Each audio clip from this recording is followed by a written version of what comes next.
Hello dear students.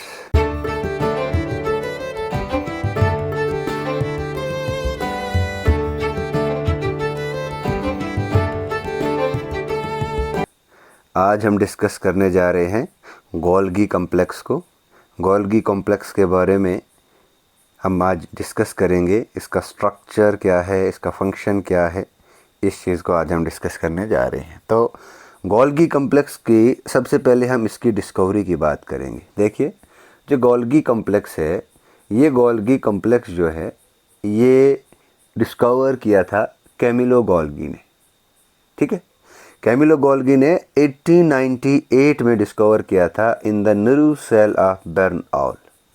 Naru cell में इसको पहली बार खोजा गया था कैमिलो गोल्गी के द्वारा, और कैमिलो गोल्गी के नाम पे ही इसका नाम आ गया, दैट इज़ गोल्गी कॉम्प्लेक्स। इस गोल्गी कॉम्प्लेक्स को लिपोकॉन्ड्रिया भी कहते हैं। लिपोकॉन्ड्रिया कहा बेकर ने 1951 में। इससे हम डिक्टियोजोम्स भी कहते हैं। देखिए, डिक्टियोजोम्स गोल्गी कॉम्प्लेक्स जैसा ही स्ट्रक्चर्स होता है, और ये स्ट्रक्चर बेसिकली प्लांट सेल में पाया जाता है। तो डिक्टियोजोम जो है ये प्लांट्स में हम देखने को मिलता है, और dictyosome is similar to that of Golgi complex. देखिए, इसे डाल्टन ने भी खोजा, तो डाल्टन ने अपना नाम दे दिया डाल्टन कॉम्प्लेक्स। 1954 में इन्होंने ऐसा किया। इसे हम इडियोजोम के नाम से भी कहते हैं, या इसे हम इंटरनल रेटिकुलर अपरेटस कहते हैं। अगर बहुत सारे गोल्गी कॉम्प्लेक्स जुड़े होंगे तो उसे हम पॉलीसिस्टम कहते हैं।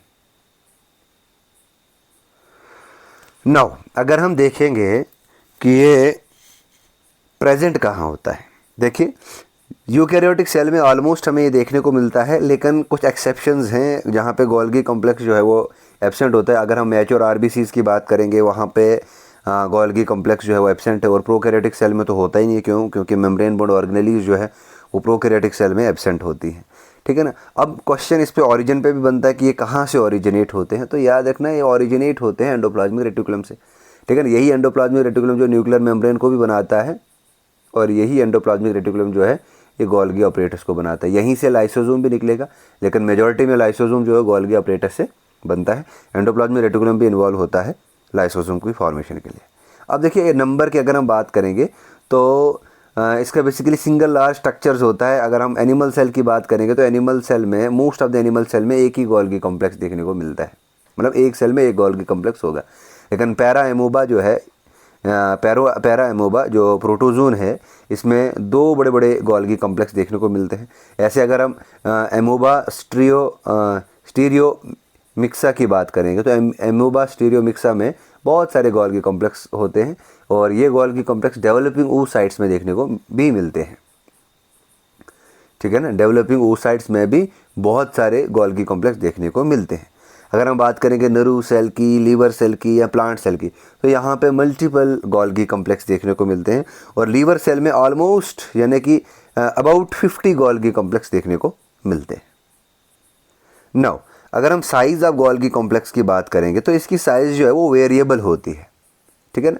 वेरिएबल मतलब ये स्पीशीज टू स्पीशीज वेरी कर सकता है। ये लार्ज और वेल डेवलप्ड होता है एक्टिव सेल्स में, जैसे ग्लैंड आ गया, नर्व सेल्स आ गए, मसल सेल्स आ गए। ठीक है ना। इसमें लार्ज और वेल डेवलप्ड होता है, और ये पुअरली डेवलप्ड होता है, मसल सेल्स में ये पुअरली डेवलप होता है। नाउ अगर हम इसकी पोजीशन की बात करेंगे तो इसकी पोजीशन जो है वो वेरिएबल्स है, मतलब अलग अलग पोजीशन हो सकती है। एक्सोक्राइन सेल्स में वेरिएबल पोजीशन हो सकती है। अगर एक्टोडर्मल ओरिजिन की सेल है तो एक्टोडर्मल ओरिजिन की सेल में जो गोल्गी कॉम्प्लेक्स है वो पोलराइज्ड होगा न्यूक्लियस और पेरिफेरी के बीच में। अगर सेक्रेटरी सेल है यानी कि एक्सोक्राइन सेल है तो वो न्यूक्लियस या सेक्रेटरी पोल के बीच में लाई करेगी। अगर गैंग्लियन सेल है यानी कि मॉस की अगर हम बात करेंगे तो इसकी पोजीशन जो है वो पेरी न्यूक्लियर होती है। पेरी मतलब पास में, न्यूक्लियस के पास में गैंग्लियन सेल ऑफ माउस में देखने को मिलता। नाउ अगर हम इसकी शेप की बात करेंगे तो शेप भी वेरिएबल होती है गोल्गी कॉम्प्लेक्स की। ये रॉड शेप होती है, ये ग्रेन्यूल्स की फॉर्म में भी होता है, और ये वेसाइकल्स की फॉर्म में भी होता है। अगर हम गोल्गी कॉम्प्लेक्स की बात करेंगे तो इसकी दो फॉर्म्स हमें देखने को मिलती हैं। एक लोकलाइज्ड फॉर्म देखने को मिलती है, एक डिफ्यूज्ड फॉर्म देखने को मिलती है।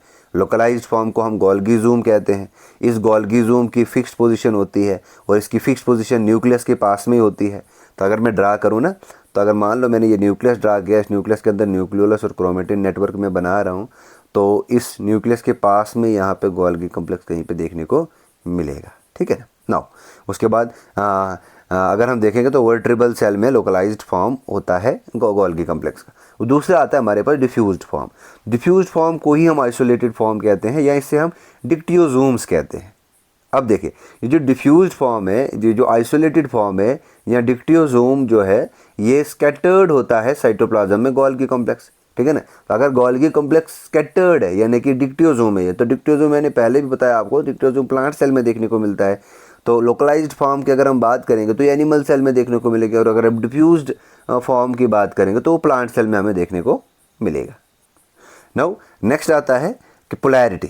देखिए, गोल्गी कॉम्प्लेक्स जो है ये डेफिनेट पोलैरिटी शो करता है, ठीक है ना। अब पोलैरिटी क्या है, इसका नेचर कैसा होगा? देखिए, दो फेजेस आ सकते हैं इसमें।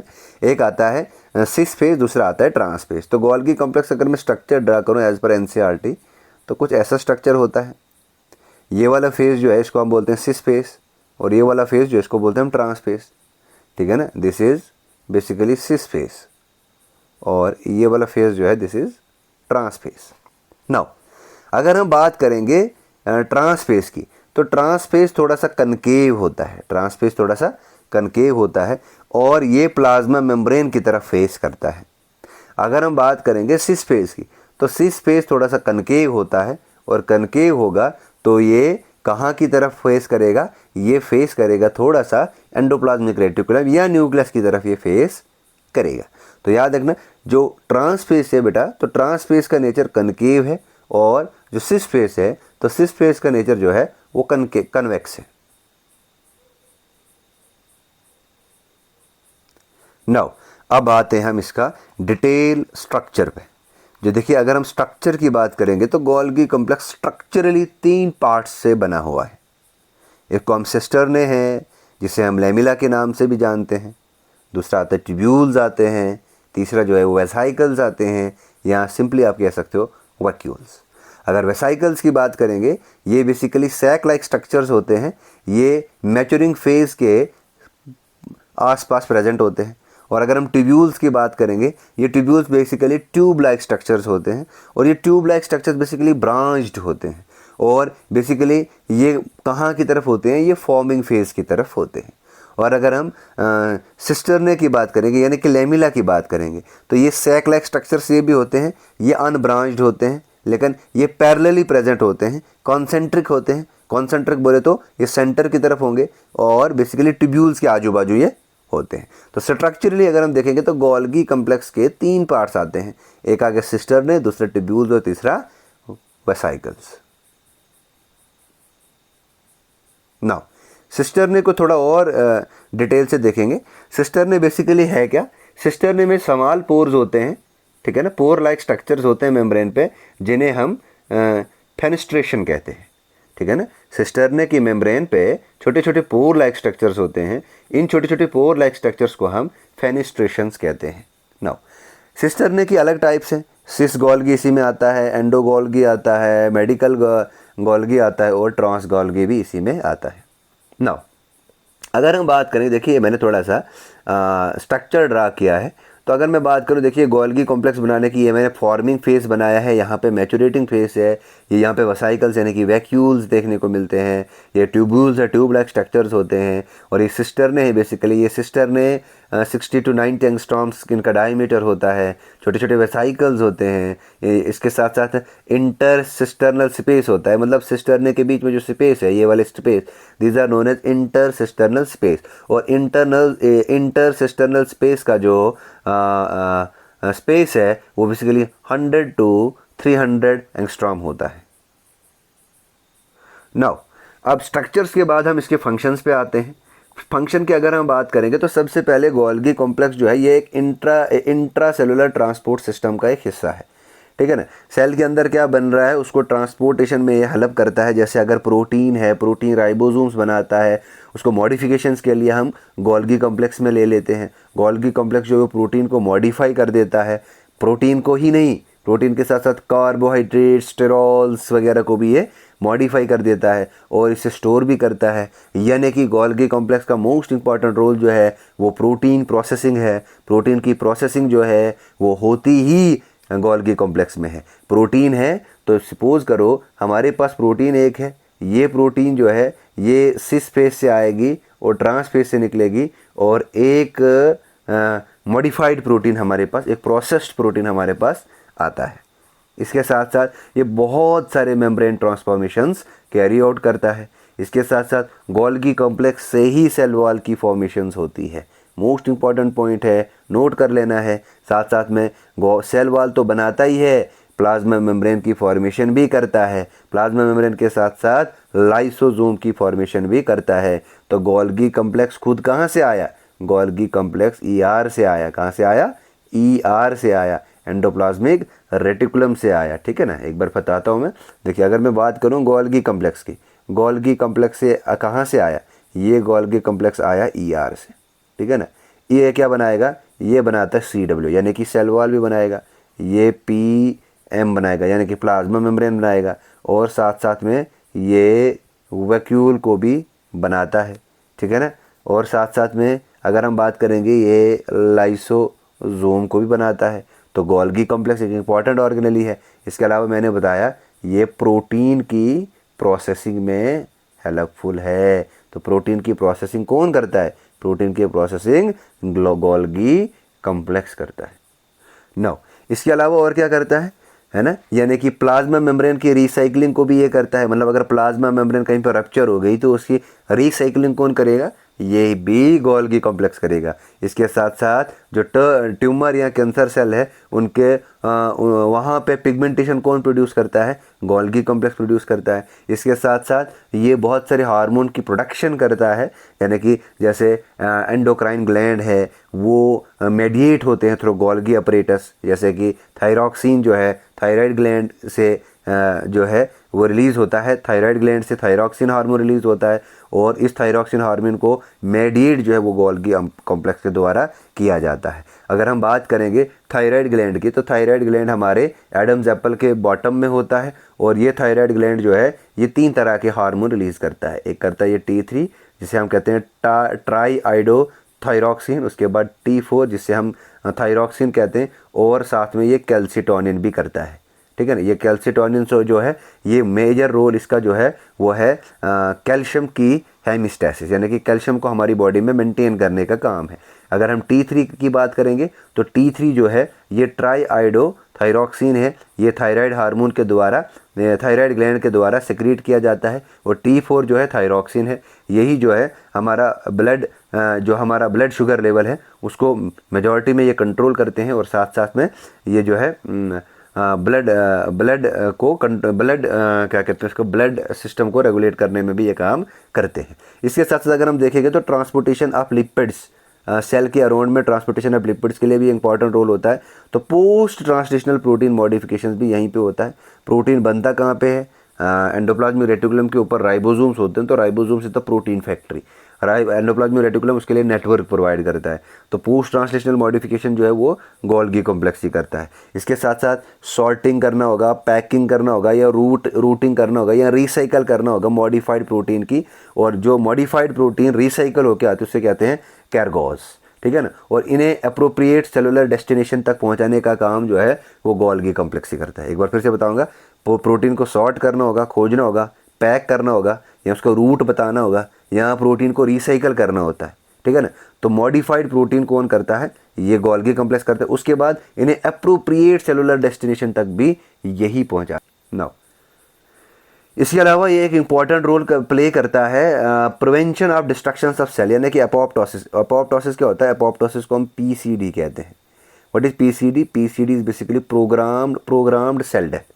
ठीक है ना, इस प्रोग्राम्ड सेल डेथ के लिए एक जीन रिस्पॉन्सिबल होता है जिसका नाम है BCL2 जीन। ठीक है ना, और ये जो BCL2 जीन जो है ये गोल्गी कॉम्प्लेक्स में ही प्रेजेंट होता है। ठीक है ना, और ये BCL2 जीन जो है ये कौन प्रोवाइड कर देता है? ये प्रोवाइड करता है गोल्गी कॉम्प्लेक्स। ठीक है ना, इसके अलावा जो एक एंजाइम है सल्फोट्रांसफेरेज एंजाइम, इस सल्फोट्रांसफेरेज एंजाइम की वजह से गोल्गी कॉम्प्लेक्स जो है वो सल्फेशन करता है। यानी कि सल्फेशन करेगा। इसके अलावा नेक्स्ट हम पढ़ते हैं कि गोल्गी कॉम्प्लेक्स की डेफिशिएंसी से कौन कौन सी डिजीजेज होने के चांसेस हैं। नाउ देखिए, अगर हम बात करेंगे गोल्गी के डिसफंक्शन, अगर मतलब कि गोल्गी अपना काम अच्छे से नहीं कर पा रहा है, that is known as dysfunction. तो गोल्गी के डिसफंक्शन से क्या क्या प्रॉब्लम्स हो सकती हैं। तो सबसे पहले हम यहाँ से शुरू करेंगे सेंट्रल नर्वस सिस्टम से। अगर हम सेंट्रल नर्वस सिस्टम की बात करेंगे तो न्यूरो डीजेनरेटिव डिजीजेस हो सकती हैं, मतलब न्यूरॉन्स के रिलेटेड डिजीजेस हो सकती हैं। इस्केमिक स्ट्रोक आ सकता है और डेथ भी हो सकती है। और इसके अलावा अगर हम हार्ट की बात करेंगे तो गोल्गी डिसफंक्शनिंग से हार्ट फेलियर आ सकता है, ठीक है ना। उसके बाद क्या हो सकता है, कार्डियो माइकोपैथी हो सकती है ना, डायलेटेड कार्डियो माइकोपैथी हो सकती है, ये एराइथीमिया हो सकता है। ये डिजीज़ जो है हार्ट के रिलेटेड हो सकती है, ठीक है ना। इसके अलावा अगर हम लीवर की बात करेंगे तो लीवर में हेपेटाइटिस हो सकता है, लीवर कायरोसिस हो सकता है, हेपेटो सर्कुलर कार्सिनोमास हो सकता है, यानी कि लीवर कैंसर हो सकता है, ठीक है ना। लीवर के रिलेटेड डिजीजेस हो सकती हैं। मस्कुलर में कॉन्जेनाइटल मस्कुलर डिस्ट्रॉफी हो सकती है, जिसे हम CMD कहते हैं, कॉन्जेनाइटल मस्कुलर डिस्ट्रॉफी हो सकती है। इसके अलावा अगर हम बात करेंगे स्किन में तो स्किन में हीले डिजीज़ हो सकती है ना, कस्टिस लक्सा डिजीज़ हो सकती है। इसके अलावा अगर हम बात करेंगे गैस्ट्रो इंटेस्टाइनल ट्रैक की, तो gastric cancer, clone cancer, Golgi complex की डिसफंक्शनिंग से इसके चांसेस बढ़ जाते हैं। अगर हम बोन या कार्टिलेज की बात करेंगे तो ऑस्टियोफोरेसिस हो सकता है, स्केलेटल डिस्प्लेक्सिया हो सकता है। अगर हम लंग्स की बात करेंगे तो पल्मोनरी आर्टरी हो सकती है, इसकी पल्मोनरी आर्टरी की हाइपरटेंशन हो सकता है, ठीक है ना, और हाइपरटेंशन से डेथ भी हो सकती है। तो ये कुछ गोल्गी कॉम्प्लेक्स के ह्यूमन में कौन कौन सी डिजीज़ आ सकती हैं, ये इसके बारे में हमने चर्चा की। Now this is all about today lecture, that is Golgi complex आज हमने डिस्कस किया। होप आपको सेशन अच्छा लगा होगा तो ज़रूर कमेंट बॉक्स में कमेंट करिएगा। अच्छा लगा तो थोड़ा सा शेयर भी कर लीजिएगा, और अच्छा लगा तो चैनल को सब्सक्राइब करना ना भूलें। Thank you.